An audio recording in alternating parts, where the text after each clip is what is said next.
পরিস্থিতি যেমনই হোক, আমাদের মতো মধ্যবিত্ত পরিবাররা সব কিছুই সামাল দিতে পারি। আমরা গৃহিণীরা অনেক সময় অনেক কিছু সামনাসামনি দেখেও সব কিছু সয়ে নিতে পারি। আসসালামু আলাইকুম, কেমন আছো সবাই? আমি এই তো চলে আসলাম নতুন একটা ভিডিওর সাথে। আমি এই 2-3 সমস্যায় ছিলাম, ভিডিও দিতে পারি না, এই জন্যে দুঃখিত। প্রতিদিনই যেহেতু ভিডিও ছাড়ি, আমি 2-3 যে কীভাবে ছিলাম, আমি ভিডিও মেক করতে পারি নাই, ভিডিও ছিল না, এডিট করতে পারি নাই, বেড়াতে গেছিলাম এজন্যেও। তারপরেও তো চলে আসছি, একদিন হইল, তারপর অলসতায় ধরছিল যে আজকে না দিই, এরকম করে আমি ভিডিও ছাড়তে পারি নাই। সবাই কেমন আছো? এই তো আলহামদুলিল্লাহ আমি ভালো আছি। এটা ছিল নববর্ষ, আমরা গেছিলাম আমার বোনের বাসায় বেড়াতে, ওইখানে নববর্ষ পালন করে চলে আসছি। একটু বেড়াতে গেছিলাম, এদিক সেদিক বেড়ালাম, তাই নিয়ে একটু ভিডিওটা আমার ছিল আজকে। এই তো সবাই মিলে চলে গেলাম বেড়াতে যাওয়ার পরে এই তো একটা রিসোর্টের মতো, রিসোর্ট ছিল না, তারপরেও ছোটোখাটো একটা রিসোর্টের মতোই, এটার নাম ছিল বাসবন। আমরা ভিতরে ঢোকার সময় আমি ক্যামেরাটা যে একটু উঁচা করে আমি নামটা দেখব তা দেখলাম না, পরবর্তীতে বেরোতে সময় আমি নামটা দেখে বেরোইছি। এই তো এইখানে দেখো কতটা সুন্দর জায়গা, অনেকটা সুন্দর জায়গা, অনেক মনোরম পরিবেশ, চারিদিকে মানুষ নাই, জন নাই, কিছু নাই, শুধু আমরা আর আমরা, সব দিকেই আমরা এসেছিলাম। তারপরও ঢুকে দেখি ভিতরে দেখি কয়েকজন পরিবার, 2টা পরিবার মনে হইলো আসছে আমাদের আগেই, তারাও এসে ফটোশ্যুট করতেছিল, এদিক সেদিক দাঁড়িয়ে ফটো তুলতেছিল, ছবি। মোবাইল তো সবার হাতেই থাকে, সবারই, মানে এটা একটা মানে নতুন কিছু না যে কারোর হাতে মোবাইল থাকবে না, কেউ ছবি তুলবে না, এরকম কিছু নাই এখন আর। এই তো দেখো আমরা সোজা চলে আসলাম উপরতলায় এসে, বাবুর তো গরম লেগে গেছে, বাবুর জামাটা খুলে দিল। এই তো এইখানে দেখো চারিদিকে একটু দেখাই দিতেছি কতটা সুন্দর, একটু ফাঁকে ফাঁকে, একটু দূরে দূরে কয়েকটা ঘরের মতো, এখানে বসে সব কিছু খাওয়া দাওয়া হয়। এতে এটা একটু সুন্দর একটা জায়গার ভিতরেও আছে, স্পেস আছে বসার। এই তো এইখানে দেখো এই যে আমাদের বাবুকে নিয়েও একটু দাঁড়াইছিল, তারপরে আরেক বাবুদের নিয়ে আবার ছবি তোলার জন্য চলে গেছে, এই জন্যে চলে আসলো। আমিও একটু ছবি তোলার জন্য যাইতে চাইছিলাম, কীরকম জানি আমার একটা শরম করলো, আমি বুঝতে পারলাম না। তারপরে চলে এলাম অন্যদিকে, একটু ঘুরে দেখতে দেখতে মানে চলে আসলাম এই সিটটা দেখে। এই সিটটা কেউ যেন হয়তো মানে খুঁচিয়ে খুঁচিয়ে ভেঙে ফেলাইছে, এত সুন্দর সিটটা কি বসতে বসতে ভেঙে যায় হয়তো, এরকম সুন্দর জায়গায় এরকম ভাঙা একটা সিট রেখে দিছে, চেঞ্জও করে নাই। এই তো আমরা চলে আসলাম, সব কিছু দেখা শেষ মানে খাওয়া দাওয়ার উদ্দেশ্যেও যাওয়া হয়েছিল, কিন্তু দুপুর টাইমে 4টার দিকে গেছি, 4টার দিকে তো কোনো মানে প্রিপারেশন নাই খাবার দাবারের, কেউ সব রিসোর্টের সবাই ঘুমাইতেছিল। আমরা একটু 1 বোতল পানি কিনে আবার ফিরে রিক্সায় উঠে চলে আসলাম এখান থেকে, যে এখানে সময় নষ্ট করার চেয়ে আমরা আরেক জায়গায় যেয়ে বেড়ে আসি। এই তো চলে গেলাম, সুন্দর জায়গা, চারপাশে গাছ আর গাছ, রাস্তার তো চারপাশে গাছই থাকবে। এই তো নেমে চলে আসলাম, এটা একটা স্কুলের এই যে সাইডে পেঁয়াজু ভাজা হইতেছে, নিমকি, আমার এখন দেখেও মনে হইতেছে আমি আর একটু খাইতে পারতাম, মজা লাগতেছে। তখন পেঁয়াজুটা অনেক মজা লাগছে, ভরা পেটে আমরা খেয়ে দিয়ে বের হয়েছিলাম, ভরা পেটে পেঁয়াজু খাইছি, এই জন্য অতটা মজা লাগে নাই, খালি পেটে হয়তো একটু ক্ষুধা লাগলে পরে খাইতে ভালো লাগতো। এই যে চারিদিক কতটা সুন্দর জায়গাটা, এটা স্কুল আর কলেজ, স্কুল অ্যান্ড কলেজের মানে অনেক বিশাল বড় স্কুল এটা। দেখো বাবুর গরম লাগছে, বাবুকে খালি গায়ে বসিয়ে দিছে। আমরা এখানে অনেকক্ষণ বসে পেঁয়াজও খাইছি। এই তো ছোটোখাটো একটা দোকান বসছে, তার থেকে বাচ্চারা দেখতেছে কিছু নেওয়া যায় কিনা। আমরা আর কিছু নেই নাই এখান থেকে। তো দেখো এটা একটা স্মৃতিসৌধ, স্কুলের সাইটে school, primary school, high school মিলিয়ে। তারপরে আমরা বেড়ানোর শেষে আমরা চলে আসছি বাসায় এসে যে পরের দিন সকালবেলার চা নাস্তা দিয়ে শুরু করছি দিনটা। আর এইখানে আমি কিছু রুটি তেল দিয়ে ভেজে নিছি। তেল দিয়ে ভেজে নেওয়ার পরে এই তো আমি একটু সেমাই রান্না করব। আগের দিন দুধটা বের করে নিছিলাম, খাওয়া হয় নাই, এই জন্যে মনে করলাম যে একটু সেমাই আছে, সেমাইটা একটু ভিজিয়ে দিই। এই নর্মালি মানে সেমাইটা ভিজিয়ে দেওয়া আর কি।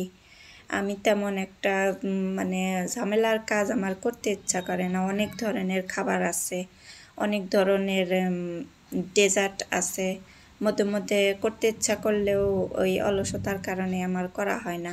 এই সেমাইটা নিয়ে আসছিলাম আমি নোয়াবি সেমাই যে বানাই, ওই সেমাইটা বানানোর জন্যে। তা এভাবে এই দুধ দিয়ে গুলেই খেয়ে ফেললাম। দুধ দিয়ে গুলে তারপরে খেয়ে ফেললাম যে ওই নোয়াবি সেমাইটা অনেক ঝামেলা, অনেক কিছু করতে হয়। তা যখন চিন্তা করি তখন মনে হয় যে দূর ছাই, এই সোজাসুজি সেমাইটা একটা গুলে তারপরে রেখে দিলেই তো সেমাই সুন্দর সেমাই হয়ে যায়। এটার মতো মজা কি আছে? সবসময় তো একরকম খাই, এজন্য একটু অন্যরকম খাওয়াও দরকার। তাও তো বুঝি ছেলেমেয়েরা তো অত পছন্দ করে না, এই জন্যে এই সেমাইটাই পছন্দ করে, এই জন্যে এইটাই রান্না করা। এখন এই যে মাছ বের করে নিছি, চাল কুমড়া কেটে নেব। চাল কুমড়া কেটে নেওয়ার পরে রান্নাবান্না শুরু করব। শুরু করার আগেই তো কাঁচামরিচ আনছে, চাল কুমড়া আনছে। আগের দিন বিকেলবেলায় নিয়ে এসে আমার খোলা হয়েছিল না, খুলে টুলে তারপরে তো দেখতেছিলাম কাঁচামরিচের এইগুলো অনেক একটু কয়েকটা নষ্ট এখানে একটু পোকা ধরছিল, অনেকখানি কেটে ফেলে দিতে হয়েছে। এখন এই যে চুলে চাল কুমড়াটা অর্ধেক ঝোল করব, অর্ধেকটা মানে সর্ষে দিয়ে ভাজি করব। সর্ষে দিয়ে বীজ ভাজি করে ওইভাবে ভাজি করব। এই তো এইভাবে কেটে নিলাম। দেখতে থাকো আমার সামনের ভিডিওটা। এখন পর্যন্ত যে আমার ভিডিওটা দেখতেছ, একটা লাইক দিতে ভুলে গেছো, তাড়াতাড়ি করে একটা লাইক দিয়ে দাও। আমি অনুরোধ করে বলছি, একটা লাইক দিলে অনেকটা উৎসাহ বেড়ে যায়, আনন্দটাও বেড়ে যায় যে আমার হয়তো ভিডিওটা ভালো লাগছে, এজন্য একটা লাইক দিল। আমি চিন্তা করি এখন আমি লাইক দেই এটা আবার কমেন্টে বলতে হবে। ছোট্ট করে একটা কমেন্টে বলে যেও যে আমি লাইক দিছি। যে লাইক দিবা সেই বলবা যে আমিও লাইক দিছি, তাহলে বোঝা যাবে যে আমাকে কে ভালোবাসে। এই তো এমনি বললাম, একটু দুষ্টামি করলাম, সবাই কি আর এইভাবে বলে? আমিও তো বলি না সব সময় লাইক দেই, কিন্তু বলি না যে আমি একটা লাইক দিয়ে তোমার ভিডিওটা দেখলাম। শুধু একটা কমেন্ট করে আসি যে তোমার পুরা ভিডিওটা পুরা ভিডিওটা দেখছি, এরকম বলতে হবে। এখনকার দিনে আমাদের মতো নতুন ইউটিউবারের ভিডিও কেউ দেখতে চায় না, এজন্যে লাইক কমেন্ট শেয়ার সব কিছু করে আমাদের বলতে হয় যে আমরা এটা করছি ওইটা করছি, আমাদেরটাও করে দাও। শেয়ার করে না কেউ। শেয়ার করলে আরেকটু এগানো যাইতো। আমরা কারোর ভিডিও দেখে ভালো লাগলে শেয়ার করি, কিন্তু কেউ হয়তো আসো যে শেয়ার করতে তোমাদের ভালো লাগে না। এই তো আমার রান্নাবান্নাটা প্রায় দেখতে শেষের দিকে।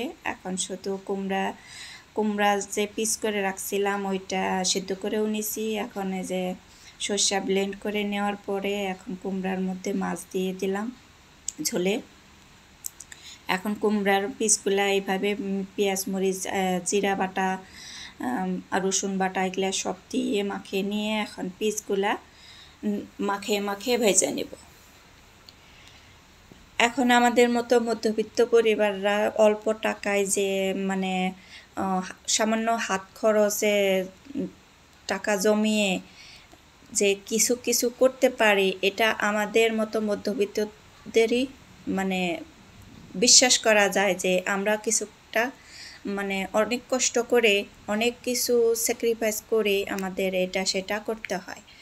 স্বর্ণের গহনা কিনছি আমি সামান্য আমার হাত খরচের টাকা থেকে নিয়ে, সামান্য টাকা করে জমিয়ে একটা বছর আমার লাগছে টাকাগুলা জমা করতে। তারপরে এই দামের মধ্যে স্বর্ণ কেনা চারটিখানি কথা না।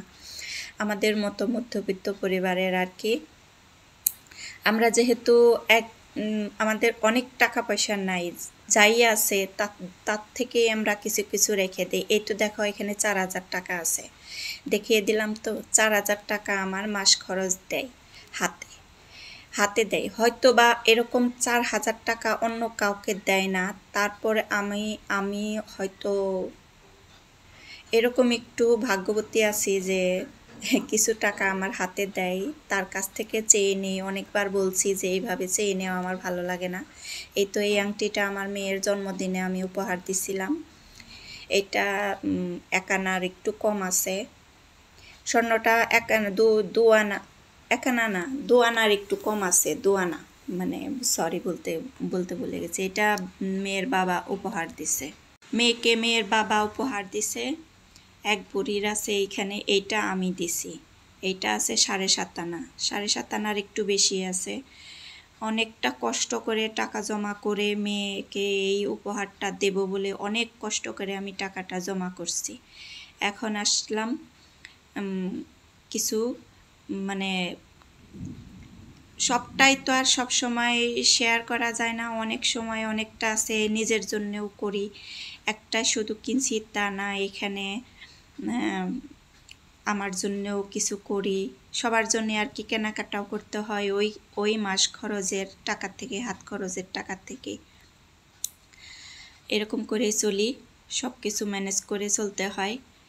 আজকে এই পর্যন্তই। ভালো থাকো সবাই, সুস্থ থাকো। আমার ভিডিওটা কেমন লাগলো কমেন্টের মাধ্যমে জানিয়ে দিও। ছোট্ট একটা কমেন্ট করলেই আমি বুঝতে পারবো যে আমার ভিডিওটা তোমাদের কাছে কেমন লাগছে। সবার ভিডিও আমি দেখি, আমার ভিডিও সবাই দেখো। আজকে এই পর্যন্ত।